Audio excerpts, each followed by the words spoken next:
রংপুরের কাউনিয়া উপজেলার তিস্তাপাড়ে অবস্থিত গ্রামের কৃষকরা জানান, গত 2 বছরের মধ্যে নদী ভাঙন অনেক বেড়ে গেছে।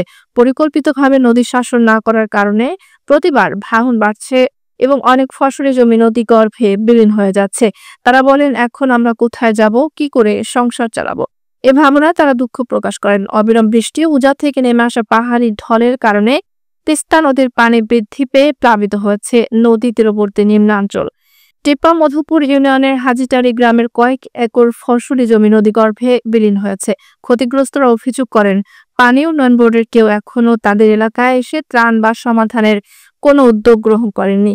তিস্তাপাড়ার স্থানীয়রা চায়, তারা ত্রাণ নয় বরং ভাঙন রোধে স্থায়ী ও কার্যকর সমাধান চায়। গ্রাম পর্যায়ে আমরা তারপরে ওই যে কিছু বাঁশ দেখতেছেন, এই যে বাঁশ দিয়ে আমরা স্রোতটা যাতে ওই দিকে যায়, ভাঙনটা কিছু এটা হয় এলাকাবাসী আমরা এটা এই কাজটা মানে করতেছি এবং উদ্যোগ নিয়ে করতেছি আমরা।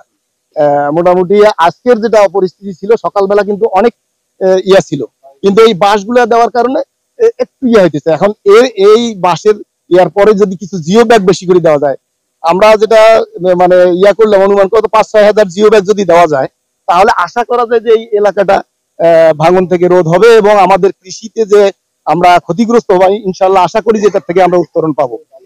টেপা মধুপুর ইউনিয়ন পরিষদের চেয়ারম্যান রাশিদুল ইসলাম জানান, ভাঙন এলাকা পরিদর্শন করে সংশ্লিষ্ট দপ্তরে দ্রুত ব্যবস্থা গ্রহণের আশ্বাস দিয়েছেন। স্থানীয়রা বলছেন, বর্তমান পরিস্থিতি মোকাবেলায় দ্রুত ও কার্যকর পদক্ষেপ নেওয়া না হলে কৃষকের জীবন জীবিকা আরও সংকটগ্রস্ত হবে। নদী শাসনের পরিকল্পিত কাজ ছাড়া এই সংকট অব্যাহত থাকবে বলে তারা আশঙ্কা প্রকাশ করেছেন।